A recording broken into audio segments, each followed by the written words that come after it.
Hello. Whoa. How's everybody feeling tonight? All right, we got to work on this, people. How y'all feeling tonight? All right, now 3 pods are alive. Okay, 3 is better than the 1 that was alive before. Listen, can you at least get some, who can get hyped for some Twinkies? Twinkies! I'll get hyped for some Twinkies. Hey, you hate Twinkies?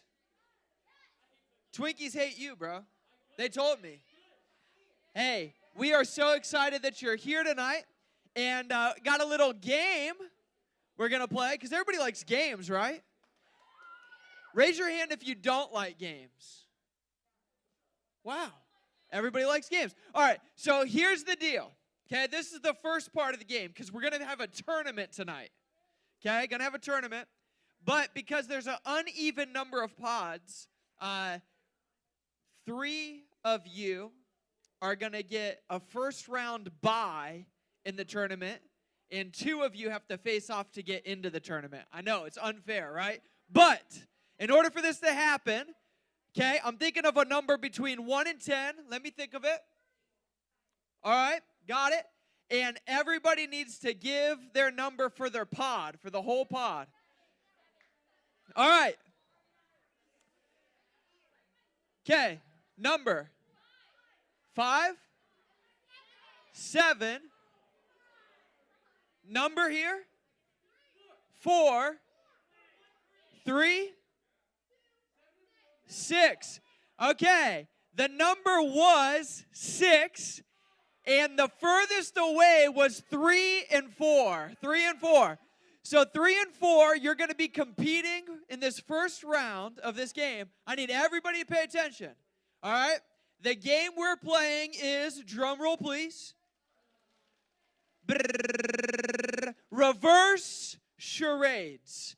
Reverse charades. So what will happen is one contestant from each pod will come up. You'll stand on each side of the stage, and your teammates, the rest of your pod people, will act out whatever comes up on the screen behind them. Listen, you cannot talk. You cannot talk. It has to be all acting, all actions, all play, playing it out without words. You can do this, like the person can ask if you want to have a little dialogue going on. The person could be like, how many words, right? And you can put up the 3 or whatever, that's fine. But you're not probably going to have very much time to do that because it's going to be pretty fast moving. All right, does this make sense? And so no talking. And these 2 pods, you are the first 2 pods up. So I need somebody to be the guesser from each group. The guesser. You're the guesser. Come on. Right here. All right. So, everybody, you got to want to stand up. Like, you got to act for your team. Hey, we might need more lights up going on, too, to be honest. Can we get some more lights? It's going to be hard for... Yeah, that's perfect. That's perfect. All right. Hey, Pastor Jordy, you're going to help me find out which one screams the answer first so we can be as accurate as possible. So no turning around. No turning around. You turn around, you get hit in the head with the microphone. All right? All right. 3, 2, 1, go.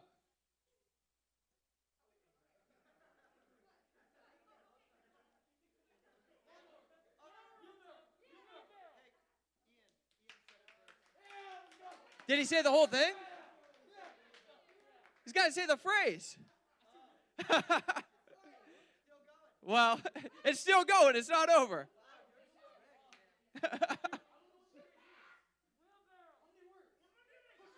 Yeah, you got it. You still got it. So still. All right, so 1.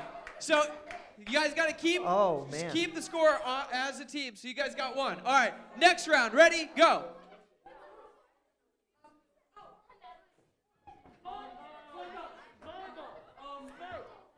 You're close. Yeah. Oh! You got to keep going. You got to say the phrase. All right. You were super close there. So 2-0. Joe. 2-0. Joe, what if we? Yeah. Here, you got a microphone? Kieran. All right. No. Oh, you got another one? Here you go. Hello. He's turning you on right now. I would like to hear my voice. Oh, All right. yeah. You There ready? we go. 3, 2, 1, go. Eating an apple. Duck. Eating an apple to its core. Chicken. Corn on the cob. Eating corn on the cob. Turkey. I don't know. Eating chicken. Eating a chicken leg. Oh! Chicken wing. Chicken wing. Yeah, right. Oh, no. Who said it? I think Ian got it first. Oh, yeah. He beat you. Let's go. All right. It's over. It's over. That was the best out of 5. It's over.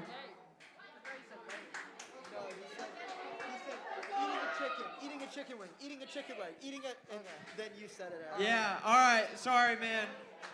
David, sorry, man. Your pod has been eliminated from the tournament. Next 2 up are going to be you guys and y'all right there. Come on. Who's coming? Come on. Somebody's got to come and act it. All right. You just got thrown into the fire. Come on, this side, this side. Hey, grab the mic behind you. Where is it at? Oh, here it is. It was right in front of me. And then you got a mic somewhere too. All right, here you go. All right. Y'all gonna stand up or are you just gonna let your teammates suffer up here? Come on, people. You gotta wake up a little bit. All right, you ready? 3, 2, 1, go.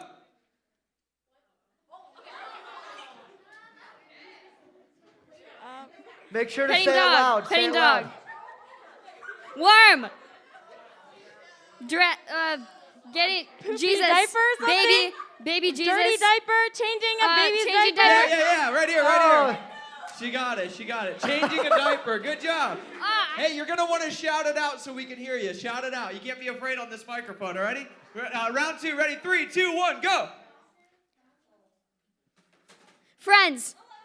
Dinosaur. What? Scaring Friends. somebody. Friends. Dinosaur friends. A bear. Bear.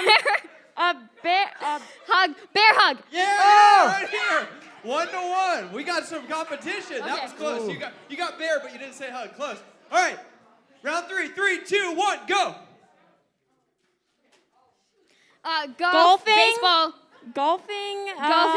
Baseball. Soccer. I don't know. Don't talk. Keep going. Golf.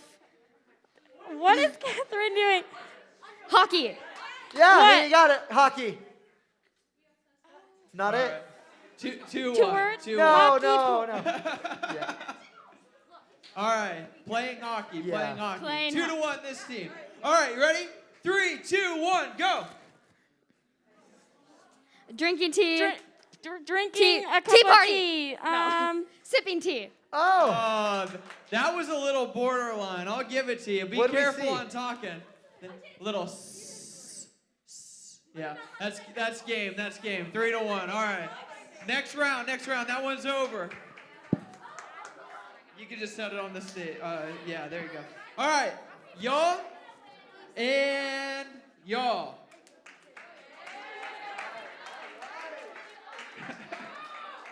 All right, you're up. All right, stand up.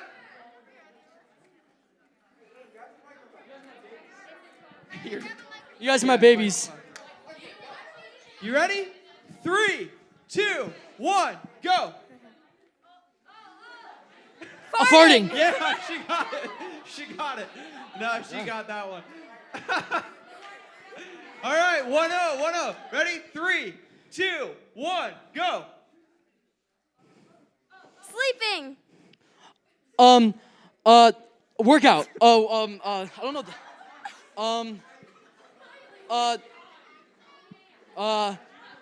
Crying. Pulling the sheets over your head. Pulling the covers up and sleeping.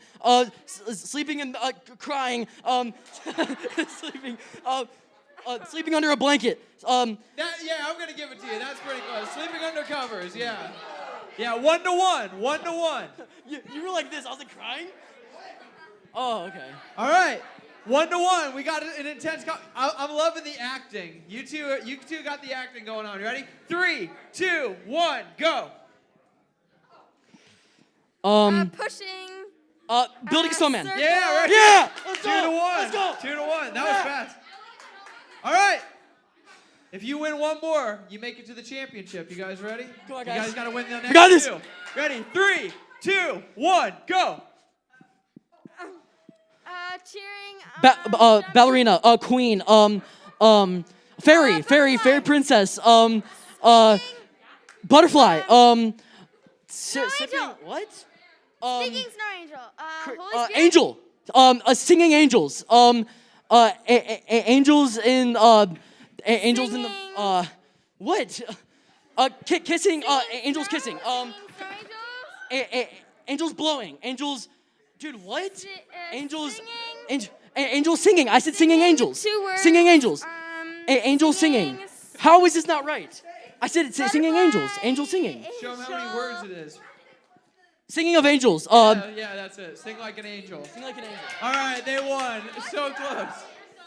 All right, championship round. Championship round. You guys won the last one, right? So somebody's up, and then y'all are up again. This is for the championship right here. Oh, and y'all, because I didn't divide up like all this stuff, so first place gets to pick whatever they want, and second place gets whatever, and first place gets 2. Ian, let's go, Ian. No hard feelings, bud. No hard feelings. Here you go. Here's your mic. This is the real question. Who likes Twinkies more? Oh, you don't? So you might as well forfeit. We are not picking Twinkies. Ready? 3, 2, 1, go. Climbing a ladder. Going up a ladder. Going up. Climbing Going up a peak. Going up a mountain. climbing Going a up tree. Yeah, Climbing a yeah. mountain. Right here. 1-0. 1-0. Wasn't even close. My favorite thing is how close everybody continually gets. Right here. All right. Ready? 3, 2, 1, go. Mind blown. Mind blown. Giving- Mind blown. Confused. Mind blown. Mind blown.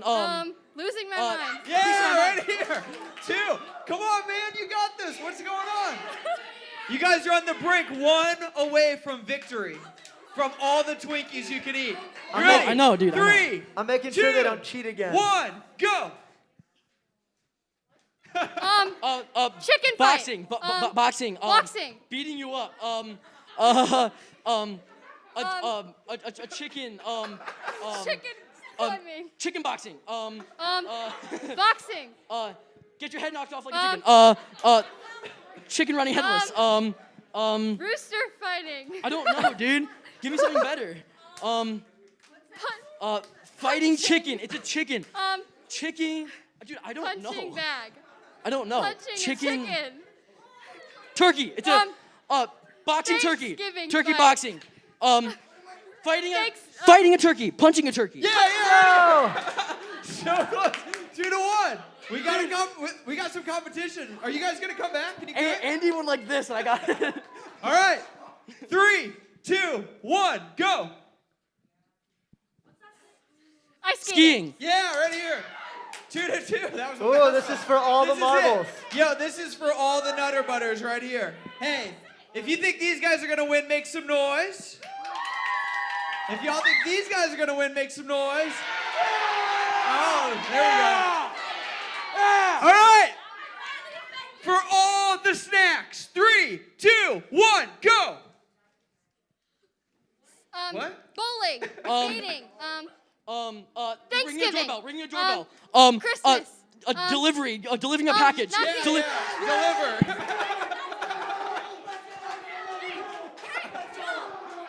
It's deliver, not delivering a package. He said delivery first, so. So did I. Huh? She said it too.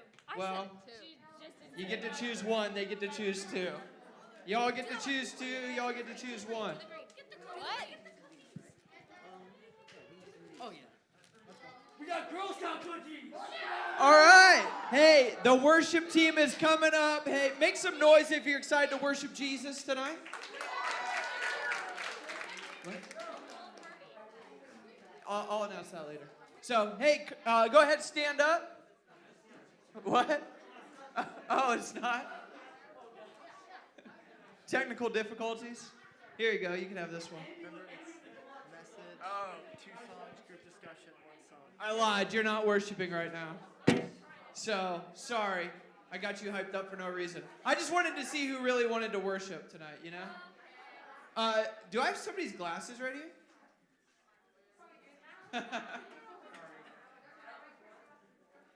Y'all, so we've been in this series Behind the Mask, and you're here for part 3 tonight. So would you make some noise for Pastor Jordy as he comes up?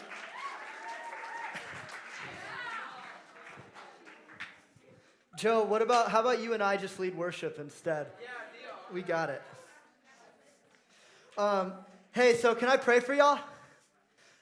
God, I thank you that you love us. I thank you that you've created us and that you designed good things for us, God. And I think of just life is hard down here, but there's some pleasures that you left for us. And I just think of what heaven's going to be like one day and what we get to experience, God.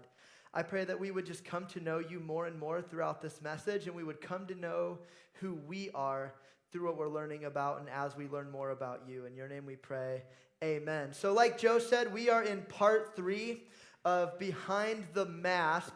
Next week is part 4. Maybe you forgot this, maybe you didn't know, but next week, as long as it doesn't like monsoon or something, we're going to chill outside actually after youth group. We're going to have fires. We're going to have warm donuts, warm apple cider. We're going to do all kinds of cool stuff. Wear a costume next week. We're going to have prizes for best costumes. So if you got a costume this year, wear it. If you don't, highly consider bringing one.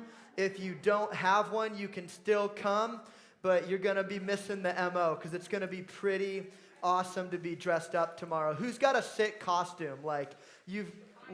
Let's go. So super pumped to see those. We're going to have a ton of prizes. Hey, so let's go ahead. Let's get rolling. I want to talk. So we're talking about wearing masks. You guys know what we're talking about when we say wearing masks, like being fake, pretending to be someone that you're not, trying to be yourself. I don't know if you've thought about this. Maybe you have. It is incredibly hard to be one consistent person. It's incredibly hard to be yourself. In fact, most people, they don't figure out how to be themselves for most of their life. It's like this lifelong journey. But surprisingly, when they interview elderly people who are dying, one of the things that elderly people consistently say on their deathbed, as far as regrets go, is I wish I spent more time being myself, not trying to please other people, not trying to be something I'm not. That's a regret that most people have, yet it's so hard to do. Every year, some of you have seen this before, we have an open mic night on the last day that 8th graders are with us before they go to high school. And literally every year, this has never not been true as long as I've been here. Every year, there's at least one, usually multiple 8th graders, who is passionately pleading with the rest of the youth group, be yourself. Yet it is so difficult. I believe, and a lot of researchers would say as well, that today it is harder to be yourself and to be an authentic, real person than it's ever been. That actually most of our whole society is having an identity crisis. A lot of people blame social media. I'm not saying social media is all bad, but think about this. You hop on Instagram and you post your better moments, right? You post your better selfies. No one's like, what's my worst angle? You know, no one does that. We all look our best. We take pictures when we're with people, when we're having fun. And so what actually happens is let's say you're at home and you're looking at Instagram. Everyone else is looking good. They're with people. They're doing stuff. Their life is awesome. And we compare that to just our boring, no makeup, normal selves at home, and we start to feel bad about ourselves. So it's really hard. This whole identity crisis is super hard. It's really easy to pretend to be something we're not. We can make statements by buying certain clothing brands, by what we post and don't post.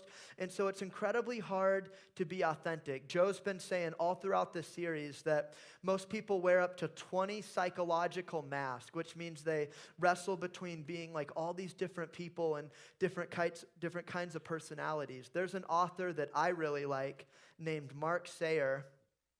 And he speaks of a similar phenomenon called fragmentation. This word will be up on the screen. Might be a new word to some of you. Fragmentation is when something's broken up, it's all broken apart. Fragmentation, when it comes to identity, means that we're not just one consistent person or trying to be one consistent person, but we actually have all these identities that are competing in our lives. Like, I want to follow Jesus, but I'll also do whatever it takes to be popular. And we're kind of torn and we don't know what way to go and we're split as a person. That's called fragmentation. Because we have all these competing identities that people put on. I'm sure you can think of some. I think of like gothic, the cheerleader, the successful, smart person, the athletic person, the nice person, the progressive person, the person that's always trying to look rich at your school, the good person, the cool person. Some people just really pride themselves on trying to identify as like, I'm normal, like I'm a normal person. And whatever identities we choose or we identify with, I don't know if you've thought about this, we actually choose those based on what we think is most important in life. We choose our identities based on if we believe a lot in that we need the approval of others, if we need to be loved, if we need to have like a boyfriend and girlfriend or be popular, or if we need to please God or church or family or friends. All of these things help us to choose our identities. For most of us, it's actually multiple things fighting for who we're going to be. Fragmentation.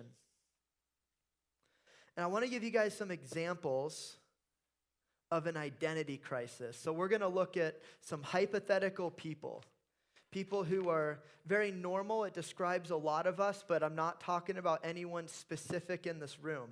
So these are hypothetical people. First one is named Tony. So Tony grew up in a 2-parent home. His mother's a Christian, but struggles to get them to church. Dad is still in the picture, but Tony's not really sure his dad actually wants to be around. His dad doesn't say much.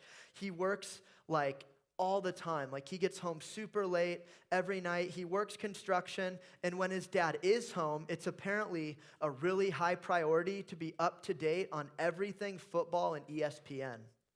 And as much as Tony wishes his dad was different, Tony's the only boy in the family with 2 sisters. So Tony's dad is like the image of what it looks like to be a man. Tony doesn't know up close what it looks like to be a man, but Tony knows it has something to do with football, rough labor, working hard, driving a truck, looking really confident, having a little to say, and few emotions. And so Tony is now a freshman, and he looks around and he sees all these different groups of people and these cliques at his high school, and he sees the football players, and he sees a lot of similarities to his father. And Tony doesn't even know what's happening within himself, but Tony is now drawn to being like these football players because they remind him of his dad, and his dad's what it's like to be a man. But prior to high school, Tony ran cross country. Besides running, he's never worked out a day in his life. Tony weighs 100 pounds wet. He's prided himself on being down to earth, outgoing, which is actually the opposite of his dad. And most of his friends he's had since a young age. So they're not really friendships that he was who's popular, who looks cool, who's manly and going to impress my dad. He was just friends with the people he grew up with. And he has real, genuine friendships. So here's Tony. Nothing wrong with football, nothing wrong with football players, besides the fact that Tony's drawn to them for really shallow reasons. And you've got Tony set up for a potential identity crisis, because what's probably going to happen is Tony, in this urge to live up to this manly identities, going to distance himself from a lot of his friends, try to be this big football player when he's just not. He's going to try to be quieter, less emotional, but that's not how he is naturally, and he's on this whole journey now. That's what fragmentation looks like. We'll do one more. This one's for guys or ladies, but we're going to go with the girl this time. This is Amy. Amy is just starting high school. Amy was happy. She felt loved. She really enjoyed social life at school until 7th grade. 7th grade cheer practice. Amy's friends started to become really image conscious. They started to really think about how they look, if they're dressed cool enough, and they all started liking boys around the same time. And they all liked this one guy. And this one guy, he had a crush on Amy, and all Amy's friends had a crush on them. Amy didn't really know what to do. She wasn't even really into him, but everyone else was, so she was like, well, is this a good opportunity to date him? And everyone gave her different advice. Some people said, don't date him. Your friends like him. It's just going to start drama. Other girls in the group were like, no, you should date him. He likes you, and he's amazing. And her friend finally said, I know I have a crush on him, but I don't even like him that much. You can date him. And so she does. Turns out her friend didn't mean what she said. She couldn't handle it. She couldn't be as cool with it as she thought. So now her and her friend are having drama. 2 weeks later, this guy breaks up with Amy for another girl in the friend group. And just like that, the whole friend group is in shambles. No one can believe that the other one would do that to each other. And they're just gone. All of Amy's friends, they act quickly, and they start playing the I'm going to be as popular as I can game. They use Instagram and older high school girls as their guides for how they're going to do this and be a certain way. And Amy just doesn't catch on. And so Amy kind of sits on the fringes of friend group to friend group to friend group, trying out different identities, trying to figure out where she belongs, who she's going to be friends with. And finally, Amy gets to high school. And she discovers a new group of people, a group of rebels, one she's never seen before. These people, they don't play the games everyone else plays. They don't try to please other people. They just do their own thing. They're who they want to be. They're all unique individuals, except for they all wear dark colors. They all listen to Billie Eilish. They all shop at the same stores at the mall. They all have pictures of a bunch of skater guys all over their binders. But they're all different. They're all unique. They're fighting the system, right? Or so Amy thinks. And so Amy starts to play this whole game, and she thinks, man, I've found myself. I'm unique. I'm not doing this anymore. But ironically, she's just found another identity that she's wearing like an outfit. And even though she thinks she has it figured out on the outside, on the inside, she's still seeking to have the question answered. Who am I? And in the meantime, she's just trying on another mask. And so in these character studies, notice how you've got Tony. He actually became less authentic. He actually becomes further from his real self as he tries to figure out what it means to be a man. And notice Amy. She thought she found a way to beat the system of the typical identity crisis. She thought, ooh, I found a group that just skipped this whole thing and they're not playing the game, while ironically, she's doing the same thing everyone else is doing. It's harder than we think. And some of you, when I give these examples, you might actually think of a specific person. And that's okay, but I want to caution you to also understand that in some way, we're all prone to be like Amy and Tony. Just two people trying to figure out our place in the world. And in the meantime, we try to figure out, what is my identity? Who am I? What am I supposed to be like? One of my sociology teachers in college, you don't need to know what that word means, but basically she studies people and groups of people for a living. She told me that young people, she said this is the hardest it will ever be in middle school. And then as you get older and older, it gets a little bit easier and a little bit easier. But she says that when you're in middle school, and I remember this in my own life, and I still know what this is like, that you actually spend a lot of time in your own head thinking of yourself from what you think is the perspective of other people. I know that's super confusing, but let me give you an example. So you walk into the cafeteria, all right? You've never worn black skinny jeans before, but you're like, Jordy is my hero. So you got a pair and you love them, all right? Or at least you did when you were at home looking in the mirror. But you walk into the cafeteria and you sit down and you're early, your friends aren't there yet, and you start looking around and suddenly, you're imagining that you're in the minds of other people, looking at yourself, and you're having thoughts about yourself, but these thoughts are actually what you think other people think about you. So you're not thinking, oh, I like these jeans, and I can't wait for my friends to get here. You're thinking, as you look around, you're like, ooh, you make a voice in your head for that person over there, and you're like, let's say you're Tony. You're like, Tony's trying way too hard in those black jeans, and why doesn't he have any friends? And you start thinking as other people about yourself. Are you guys following me? You know what I'm saying? Say I if you know what I'm talking about. And so, awesome. And so it's like, and so we spend all this time thinking of ourselves from the minds of other people. And here's what happens when we do that. This is the crazy part, is suddenly rather than being shaped by our own our own opinions, we start becoming like what we think other people want us to be. And we're not even our true selves. And here's the craziest part about this whole thing, is that let's say you spend a lot of your time thinking of yourself from the minds of other people, and you're actually right about what other people think, and you're really just socially, you're really clever, and you actually figure out how to be the kind of person that a lot of people really like, and you've made all these friends for who you're pretending to be. Let's just say you pull it off, right? It actually works. Here's the sick, tragic part about all of this, is one day, maybe not right away, but you'll be with the people that love you for who you pretend to be, and they don't love you. Not because they're like, oh yeah, I hate you.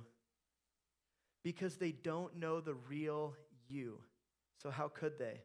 They just know who you've been trying to be to get accepted. And your soul inside of you, I promise you this is true. You can save a lot of time in life, a lot of hurt if you just learn this now. Your soul knows the difference from being liked for who you really are and being liked for who you pretend to be. You will be a happier person with two people who know the real you and love you anyway than you would being mad popular with tons of friends who don't actually know the real you. It'll absolutely catch up with you if you're just known by the mask and the identity that you wear. So what do we do when the world says, be yourself, be yourself, be yourself, and it sounds so nice, and everyone says it everywhere. Meanwhile, everyone's going through an identity crisis, and people spend most of their lives not able to figure out who they really are, or at least a way to be happy with who they are, and you're not sure what you're supposed to be. What do we do? Because when we talk about wearing masks and we talk about being fake, you can fight it. You can try to be one consistent person, but it's like you're fighting the symptom.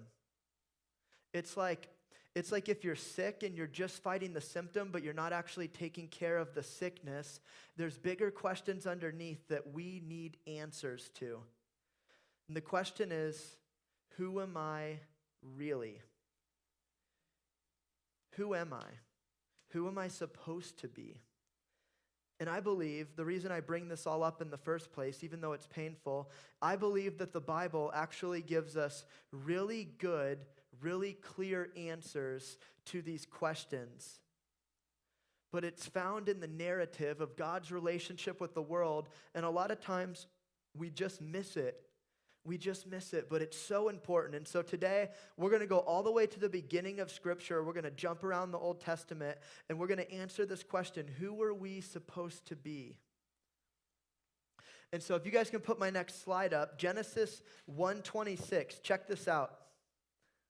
Then God said, let us make mankind in our image, after our likeness, and let them have dominion over the fish of the sea and the birds of the heavens and over the livestock and over all the earth and over every creeping thing that creeps on the earth. It's not talking about creepy people, but like bugs and stuff. So God created man in his own image. In the image of God, he created them. Male and female, he created them. And God blessed them. And God said to them, be fruitful and multiply, fill the earth and subdue it, and have dominion over the fish of the sea and of the birds of the heaven and over every living thing that moves on the earth. God is basically, check this out, God has made humans to be like him in the image of God. Imago Dei, the word behind that, it means to be like a picture of God. God made humans to be like a picture of him on earth. and we're going to be like him. Just like God rules over all creation, we're going to rule over the animals and the bugs and the fish, and we're going to be like God. And when we're like God, it's like little pictures of God all over the earth. It brings God more glory. And that's what we were made for. Adam and Eve were a male and female reflection of God. But this experience was ruined by their sin. We often think about the fall and sin, but we don't always think about the fact that Adam and Eve actually hurt their identity when they stopped reflecting God and started disobeying him. And then check this out. Then their kids, right? Because, the apple doesn't fall far from the tree. Fast forward, earth is pretty populated. We get to Genesis 11. Check this out. Now the whole earth had one language. Wouldn't that be nice? Just go anywhere, talk to anyone in the same words. And as people migrated from the east, they found a plain in the land of Shinar and settled there. And they said to one another, "Come, let us make bricks and burn them thoroughly."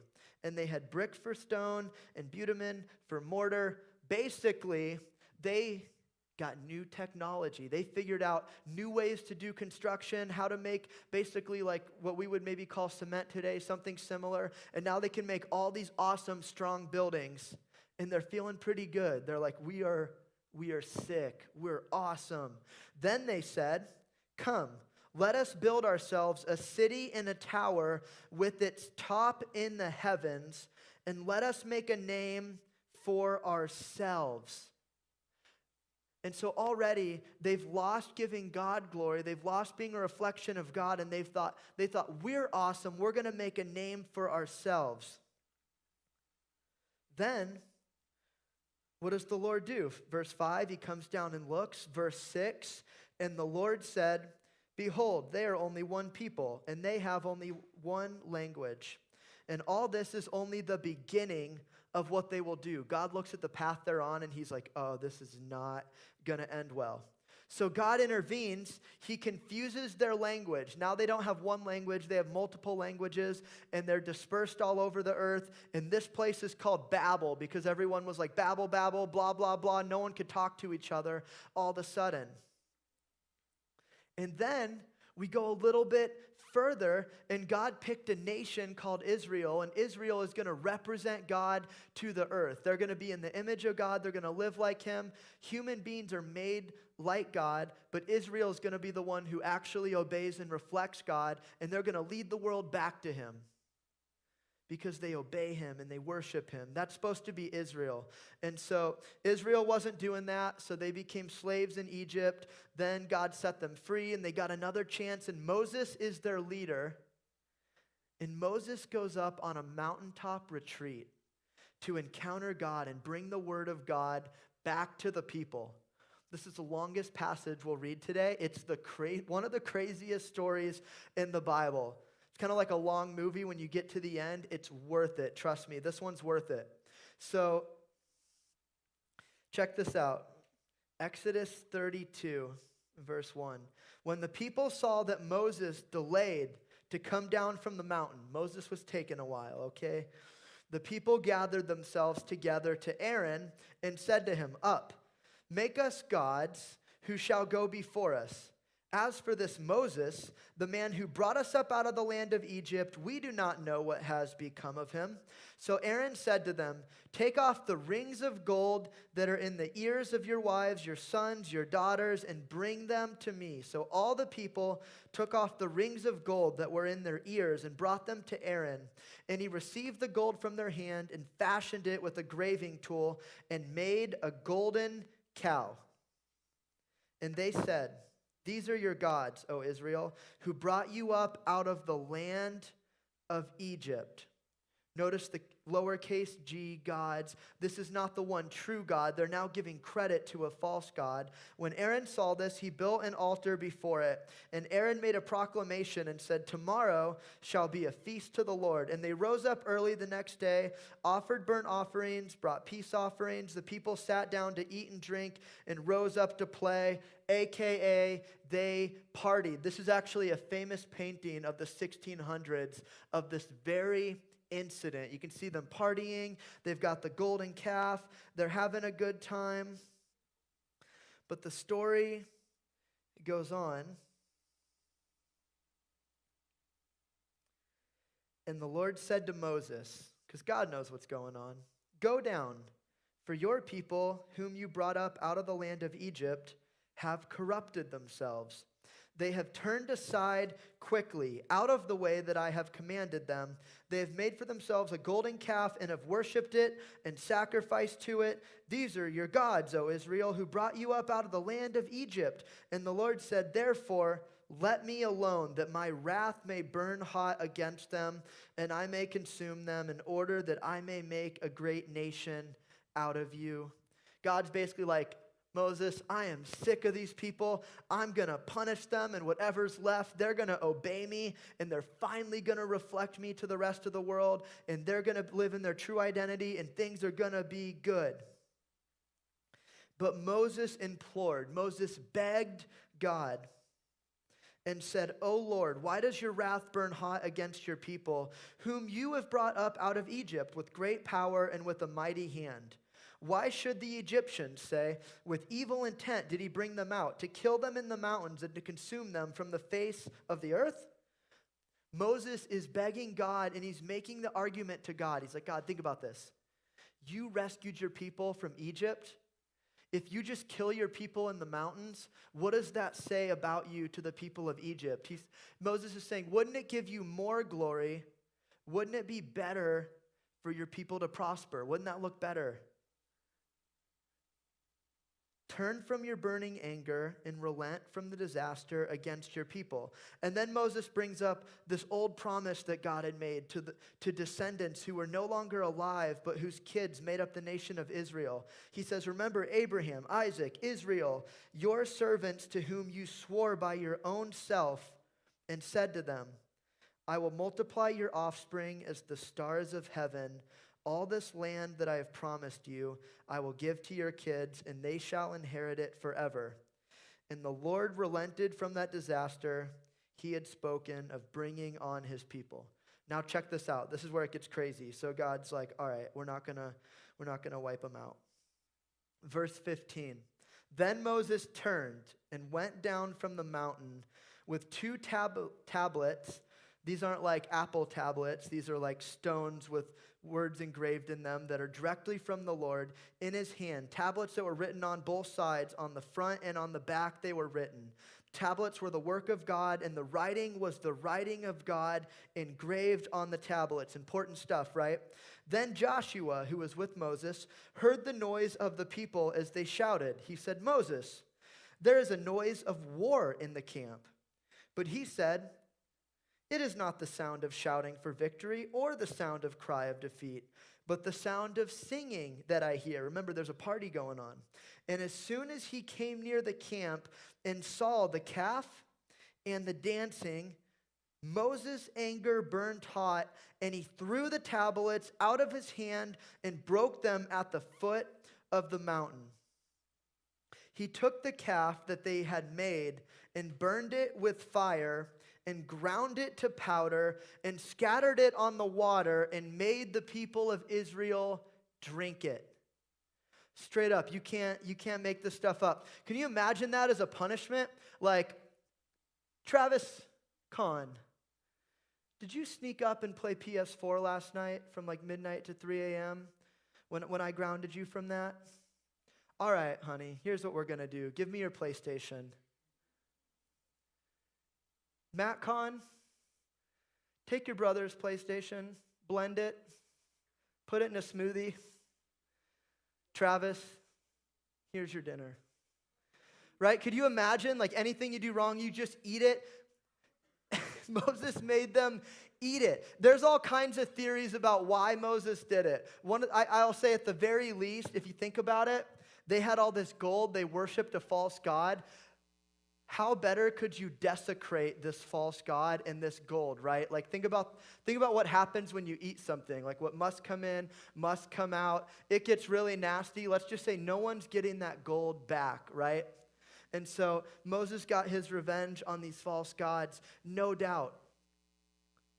You might look at this story And you might think, this is so irrelevant. That's so weird. Who would worship an idol? Who makes golden cows and bows to them? Friend, the Israelites might have been more blatant about idolatry by making their idols into statues and bowing to them and worshiping them. But the bowing and the worshiping and the statues, that's all just symbols. That's all symbolic of the real idolatry that is taking place. I want to show you a good definition of idolatry, something that's more than just bowing to a statue. This is from a guy named De Tocqueville. If you can put this on the screen, this is a definition of idolatry. Idolatry is taking some incomplete joy of this world and building your entire life on it. This is a definition of idolatry that fits Scripture. This is taking something that is not God, but you think highly of, something that is less than God, like a person, a celebrity, popularity, acceptance of others, being in a relationship, something that's not maybe even a bad thing, it might be a great thing, but it's not as good as God, and building your entire life on it, that's idolatry. That is what God's upset about. And being a more primitive ancient culture, yes, whatever they idolized, they made it into statues and bowed to it. We just don't do that today. But if we did, what would we be bowing to? Popularity? Celebrities? Justin Bieber? I'm sure we would find wealth. We'd find something to worship. Humankind has always leaned towards man-made gods. And if we're honest, I think as a society, and even to some extent personally, we have an idolatry problem today, at least as bad as they did in the Old Testament. At least as bad as what we read about. Man-made gods, they don't challenge us. They give humanity everything they want with no life change. Everything that we want to be, they just promise us. You guys learned about Greek gods in school at all? These Greek gods that people believed in? That's when we still use the word gods for idols. Think about this. There's Apollo. That's like music, arts, entertainment. There's Ares, war and bloodshed. Aphrodite, that's like beauty, desire, pleasure. That's like the sexual one. There's Athena, intelligence, skill. Dionysus, which is like parties, drinking, entertainment. Those were the idols of the Greek age. They called them gods still, and they made statues out of them.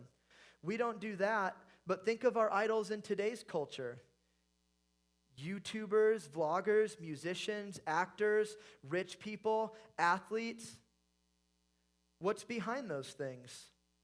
Intelligence, skill, parties, beauty, desire, wealth, music, art. It's all the same stuff. We've been doing it from the beginning of time. We've always gravitated as people towards false things that are not God, incomplete joys, and we start to build our lives on them. The Israelites made an idol of the thing that they wanted from God. That golden calf, it was a god that the Egyptians believed in, that if you worshiped it, you were going to be wealthy, you were going to be productive, and all these different things. And they wanted that from God, so they turned to the calf instead. Just like today, we stop short of God's glory and we worship lesser things.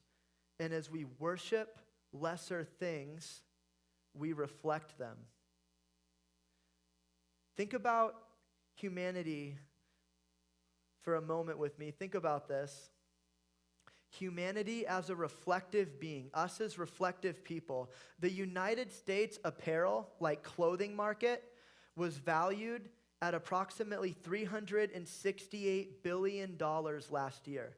You might be like, Jordy, I have no idea why that matters or what that means. There are only 328 million people in the United States. There was $368 billion spent by people, given to American clothing companies just last year. not just from Americans. That would literally be impossible. We would all have to have spent like $1 million, but from all over the world. And the reason that apparel companies they make so much money, this is such a big market, is because there's a big difference between what this cost to make and what I bought this for. Vans, they're like $65. I don't even want to know what they make these for because it'll just make me upset. It'll just make me really upset. But there's a big difference between what it costs to make and what it sells for because we are willing to pay that difference. And we're not willing to pay that difference just because they're flat shoes. There's 1 million flat shoes on the market, but we buy Vans. Why?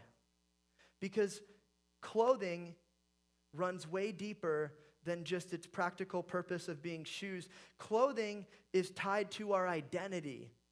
Clothing brands know you're not just selling clothes, you're selling an identity. You're selling a lifestyle. When you think of Vans, there's a certain image you think of. When you think of Nike, Adidas, you think athletic, you think cool. You might think of an off-brand in Walmart instead of those, and you might think that is not cool. And we have different things that we associate with these brands, and we pay more for them for the image and what they represent. Vans makes t-shirts. Think about this. Human beings are reflective beings. We become like whatever we love. We can't help but market it, advertise it, talk about it, be all about it. So we like Vans shoes, and we talk about it. That's great for companies. It's like free advertising. Then we go and we pay money for a Vans t-shirt. We pay money to advertise for a company what kind of shoes we wear. For companies, it's great. Why do we do it?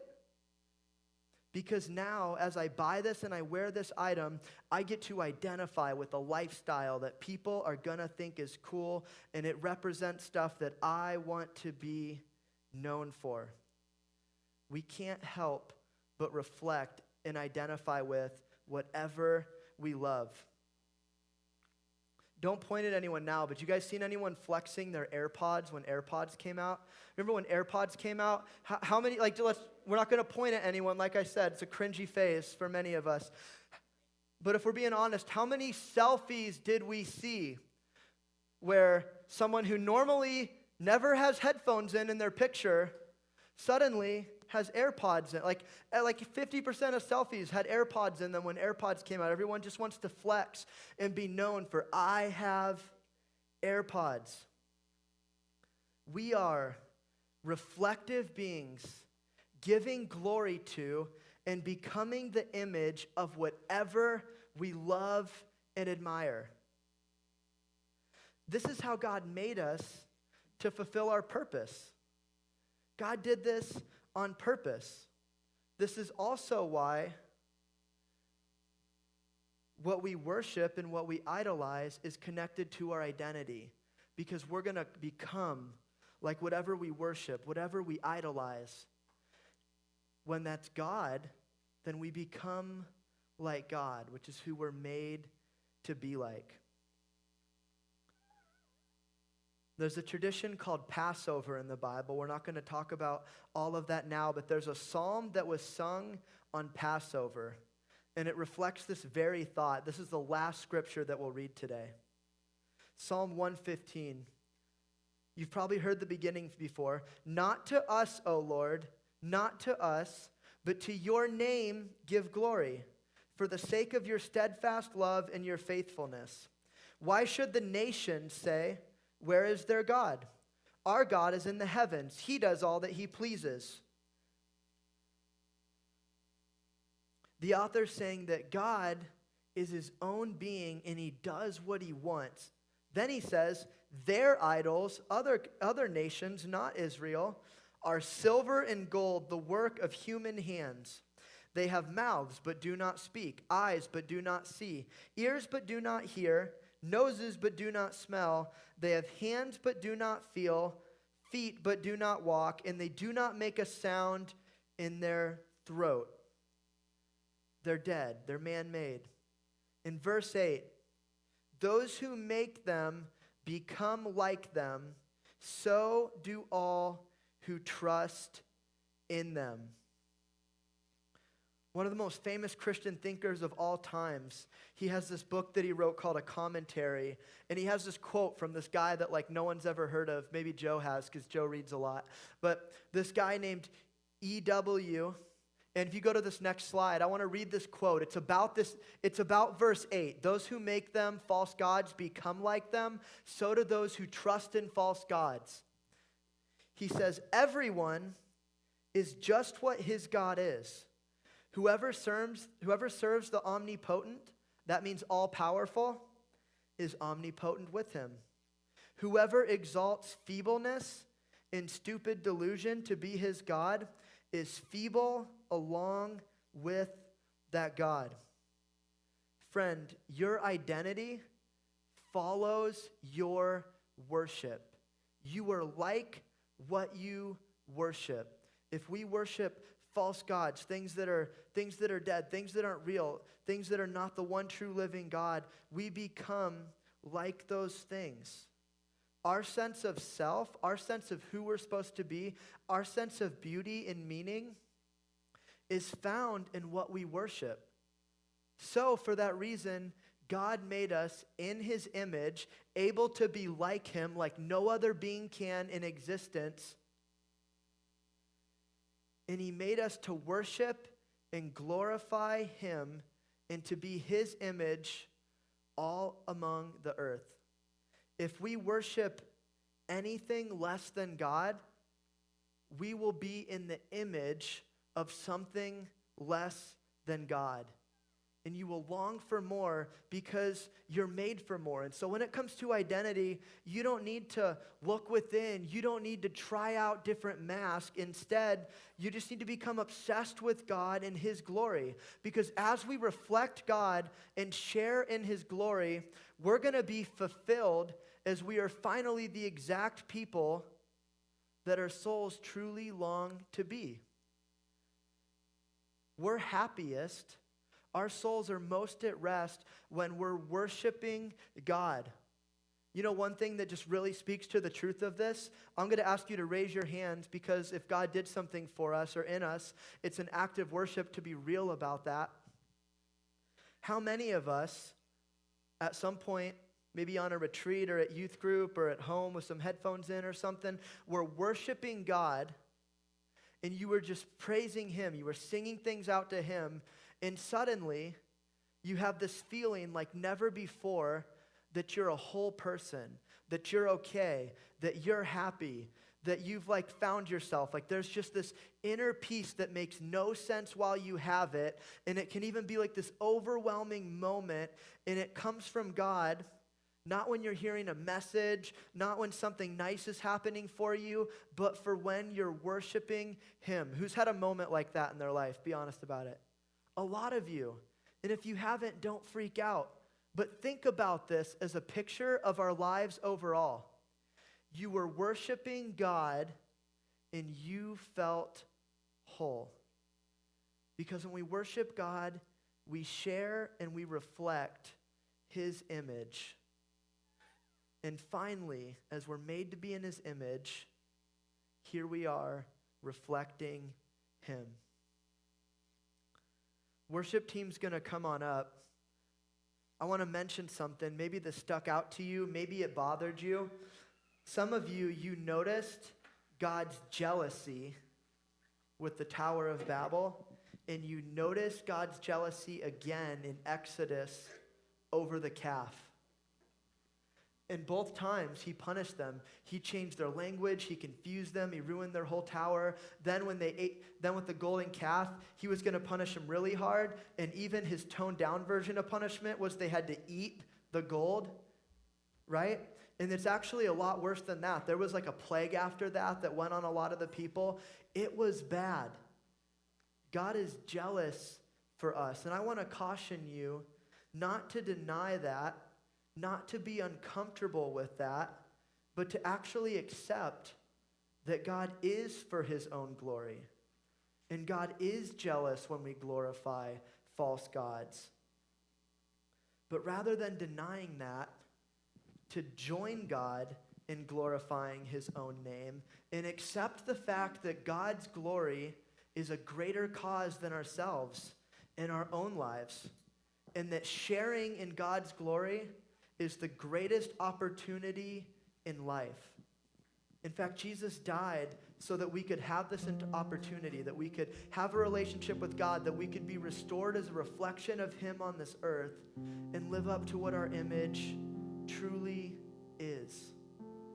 God knows the best thing for us is to be in our image, and he is jealous when we're not. He's also broken when we're not. That's why he sent Jesus to die on the cross for us. And so we're going to talk next week. We're going to wrap up this series, and we're going to talk about this journey back to our true image and how Jesus made it possible. Would you guys pray with me? God, we come to worship you now in song, just as we are meant to. God, help us to worship you with our lives by obeying you, by being like you. Help us to see you in all your greatness, Lord, as much as we can comprehend. Help us to wrap our minds around who you truly are. And help us to put you first over any idols, any other things that we would love more than you. God, we reflect what we love. The greatest commandment in the Bible is to love you with all our heart, soul, mind, and strength. May you help us to do that as we come to worship you now. In your name we pray. Amen. Would you stand with us tonight?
been so, so good to me. Before I took a breath, you breathed your life in me. And you have been so, so kind to me. Oh, the overwhelming, never-ending, reckless love of God. Oh, it chases me down, fights till I'm found, leaves the 99. And I couldn't earn it, I don't deserve it, still you give yourself away. Oh, the overwhelming, never-ending, reckless love of God.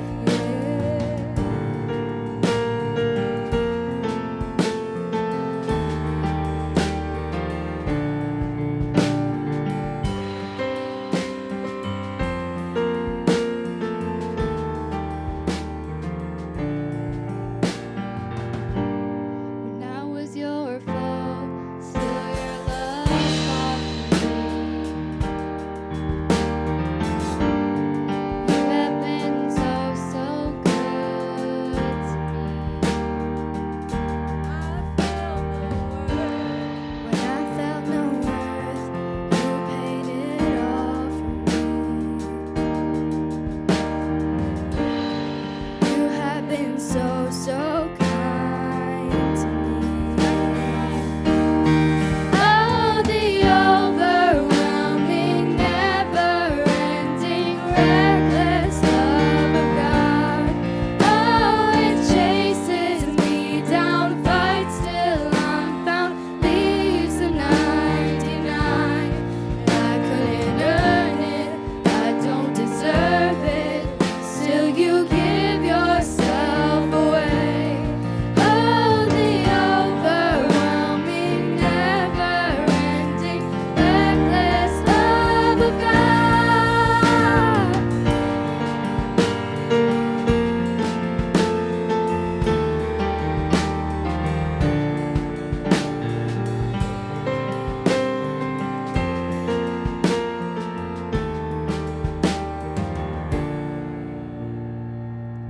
There's no shadow you won't light up, mountain you won't climb up, coming after me. Sing it like we believe it tonight. There's no wall you won't kick down, lie you won't tear down, coming after me. No shadow, there's no shadow you won't light up, mountain you won't climb up, coming after me. There's no length you won't go for you, no wall. There's no wall you won't kick down, lie you won't tear down, coming after me.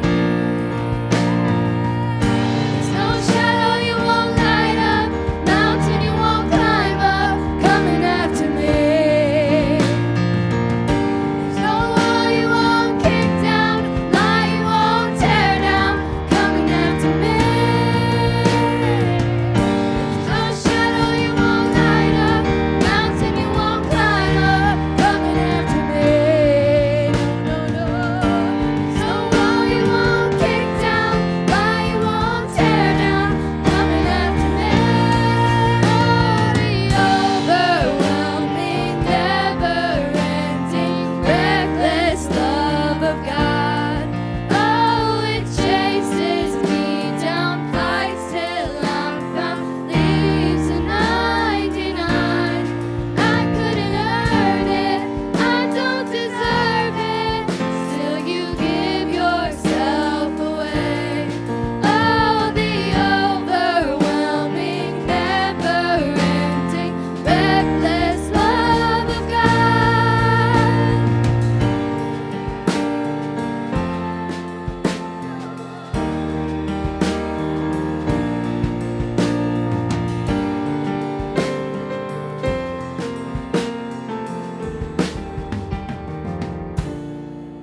Come on, can we just clap for Jesus tonight? Hey, at this time, we're about to bust you into small groups, and that's what we're going to end on tonight is our group discussion time. Just want to revisit a few reminders before you go to your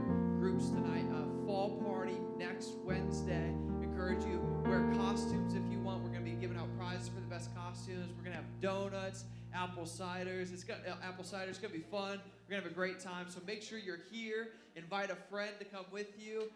Also, in case you missed tech team meeting this past week, there's still tech team signups. So please, if you're interested in serving as a part of our tech team, sign up at the table in the back, and we would love to have you. Last but not least, opening up a couple rooms to prevent you guys from getting disrupted in your group discussion. So we have room 8 and room 2 right on this side wall available for some of our small groups who aren't staying in here to go to. So take the next 10 minutes. Oh, wait, one more important announcement, y'all. It's Noah Parrott's birthday today. Ready? 1, 2, 3. Happy birthday to you. Happy birthday to you. Happy birthday, dear Noah. Happy birthday to